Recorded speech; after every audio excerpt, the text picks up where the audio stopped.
Cool. So we're back again. This time it's a property in Wilmslow. Heard there's a bit of an issue with this one, but I'll let you talk about it more. Yeah, this project came to me via builder.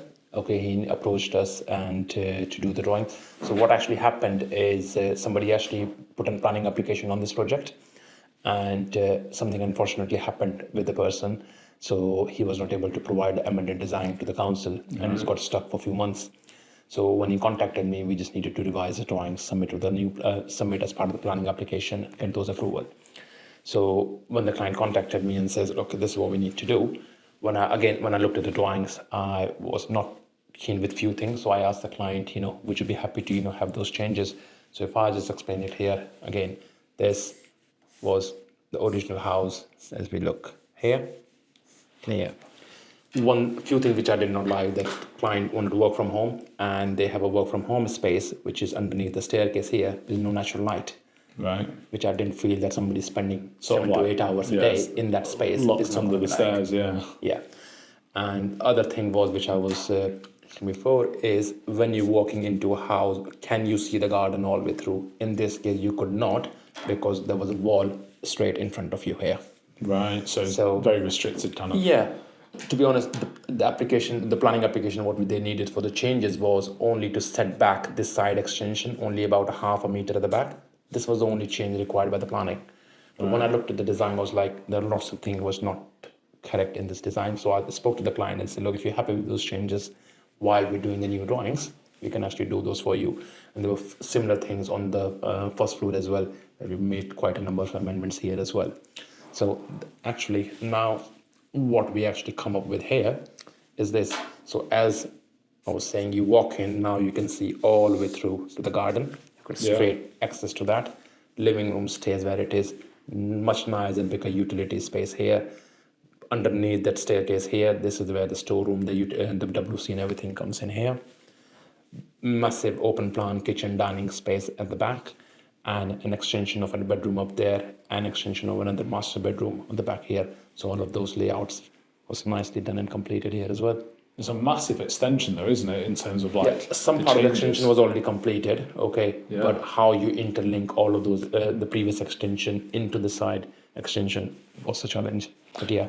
Nice. So what was, when you obviously started to tackle this, what was the main issues you were dealing with at the very beginning with it? So obviously someone else has had their plans and things like that. Any planning permissions already put in, or? Yeah, planning application was put in. So I think the challenge was there's no challenge in terms of with the planning. The plan needed a very small change, which was to set back this elevation here. This was one of the council policy was any extension you do in this area, it needed to set back from the principal elevation. Right. Yeah. On the previous design, it was not set to be like that. So they wanted to have that amendment, and without having the CAD drawings, you could not do it. So first thing we did, we went to the property, took the measurements, start from scratch, and we produced these plans to take them forward. Yeah, and I presume you saw quite a lot of potential with the property when you got there. There's a lot to work with. Yeah, I think the client brief, and she wanted this house to look like a cottage house and things. The windows was quite small before, so we applied when we put the new planning application, we changed the size of the windows and things to reflect the more of a cottage style, what she's looking for. There's a lot of tailoring, basically. Absolutely. So I presume she has quite a lot of requests in that respect, because obviously the extension being so big, there must have been a lot of things individually, absolutely. But the builder was quite good to accommodate all of those things, and I think he did quite a good job on the project. In terms of how that comes across in the planning, then obviously you've got to plan that way before it happens. But is there any flexibility ever when, say, for mid-build? And they're like, could we put something there? And if it's a very minor change, positioning of the window of 200 mil here and there, possibly not. But if the change is quite, which you can notice it, I always recommend the client to submit something called a non-material amendment application. It costs 44 quid at the moment, but you just revise those drawings, submit them through. They just have a look at it and give you a letter saying, yeah, that's fine. But if you're adding a volume into an extension, then you have to go back into the planning. But if you just slight changes here and there, for 44 quid, might as well just put that application in. And just sneak it through kind of thing. Yeah. But I take it that's not ideal. You want the whole project's laid out, and when you start, you mean to end. You know. Absolutely. Client asked me always saying, "Oh, can we change things later on when we start?" I said, "Look, if you're not happy with anything now, tell me now, because we are not design mode at the moment. We are not on site. If something you're not comfortable with, something you're not happy with, you want something else, let us know now so we can actually design it much before." But when you're on site, you find something underground which was not expected, and things change all the time, which is fine. But don't wait for things to get started on site before you start changing. Yeah. Was there anything that came up when this started to happen that put anything at jeopardy? Was there anything that found on the ground, or any issue you found structurally? I know that it can be as simple as something not being built properly, and then they have to knock down another wall so they can rebuild it, for example. I think I remember is the side gable end wall here, okay, in which we took it down, okay. The point was that, on the first floor, we're going to be keeping some part of it, but when they start doing it, it was not built properly. Right. So it was quite an extra cost to, to break the wall completely and rebuild it and things like that. So that was something we found on the site. But I think that is to do with the history, the age of the property as well. Yeah, and how old would you say the house was? Not sure. Well, pretty. Yeah, but possibly 30s.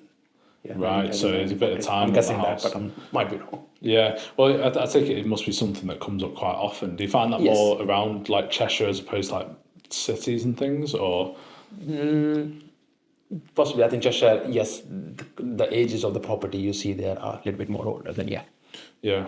And now this is probably the question you asked, how long did it take to happen? Because that's a massive extension, top, bottom, sides. This was on site, if I'm not mistaken, 9 months. Wow.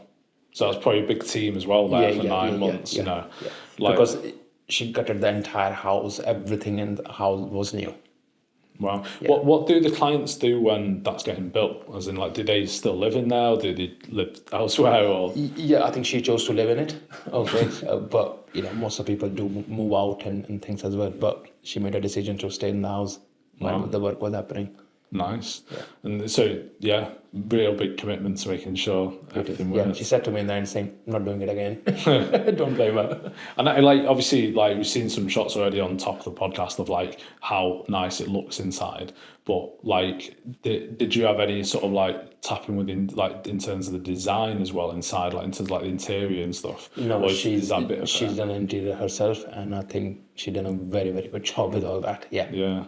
Something I noticed when I've looked at some of the footage is that the hallways are massive compared to other houses. It feels like you could have a small gathering in the hallway. It's that wide. Is that something that was quite beneficial to work with? Because I can see from the plans it looks like it was quite wide anyway. It is, and if you look at the previous design, this corridor was only about 1 meter wide in here. Yeah. Yeah, and when I looked at them, kind of your lifestyle and things, what you look to do with the property, I says it doesn't look right. I think we need to do something different, and that's when we designed this corridor to be much, much wider. This is, I think, about 1.5 meter wide, and this space is massive and lovely when you coming into the property. Yeah, because you feel almost like a small person in a big house kind of thing. It's a lot bigger than usual. It is, but I thought it definitely made a big impact. It made the whole place feel a lot wider. There's a lot of natural light going on. What's the benefit at the moment of natural light? 'Cause I know that it's quite a common thing you see with architecture these days with domestic houses. They put a lot of the skylights in and wherever they can. What's the benefit from it? Benefit of a natural light. Don't need to go scientifically on that, but more natural light you get into the property is much better. Okay, it improves your health and things. There's lots of other benefits with that as well. Yeah. But how would I say? Well, I think I've heard footballers say they do things like wake up and look outside straight away because it's good for the sleep patterns and things like that. It helps them with the mood and stuff because obviously they see the sun, and obviously if you wake up and you've got the skylights, it's obviously a lot more natural, isn't it? Yeah. And obviously you must have a bit of cost saving on the lighting as well. Yeah. It's cost of but in night time, yes, you will put the lights on to get it, but in the daytime you should not be able to, or you should not be putting lights on because the space feels dark. When you're extending it and things, make sure it's designed properly to suit all of those things. So you're getting a lot of natural light coming in. Nice. Now it flows quite well to the garden. Was the garden already ready, or was it sort of, or is that an afterthought after? No, a part ready, but she done quite a lot of work after into the garden as well. Yeah. I take it helps though if they've got a bit of vision for the garden as well, because otherwise you create this flow straight through and it leads to nothing. Yeah. But no, it sounds really good. In terms of like how the client had some things that they wanted, could you meet all the requests they had? As in, like, was there anything that you couldn't do, or something that wasn't going to work you couldn't cater for? I think how the project came to me, and I could see what things were not suiting what the style she wanted to live in it. And I think, but on the proposed design, we managed to fulfill all the things, and I was really happy with what we did. If you had to pick one thing on it that's your favourite bit, what would it be and why? I think we already talked about is this entrance corridor in here. Right. Yeah, because again, kind of a person she is, and she likes people coming in, gathering and things like that.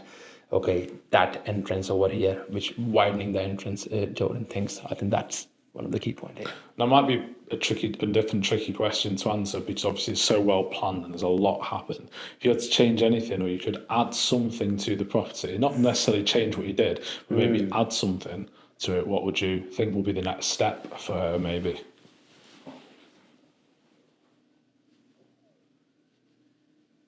On this one, possibly nothing. I think this is one of those projects where we ticked all the boxes, and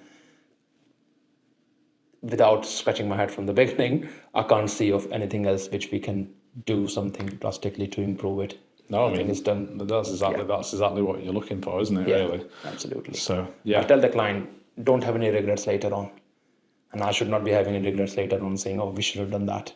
I put all of those plans and all of those options in the beginning, so client knows what is doable, what is not doable. Yeah. Someone like thinking if they're in the Cheshire area and that kind of thing, have they got any? Is there any other kind of hoops they have to jump through to maintain the style of the house or the look of the house in that area? Is there anything specific to Cheshire they have to do? Because obviously she's the converted cottage, isn't she? Yeah. And it has got that feeling to it. Is that something you had to maintain the look of, the appearance of the property? As I said, she did quite a lot of interior herself, so what her style and things, she did fitted with that. But my job was to give her the space. Okay, how she wants to live and breathe in that space. So we gave her the space, and she filled it internally with her own vision that how she wanted for those spaces to look like. Right. Yeah.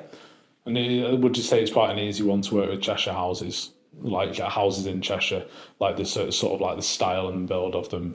Look, every project is very, very unique. Okay, this was like a converted cottage style stuff in there.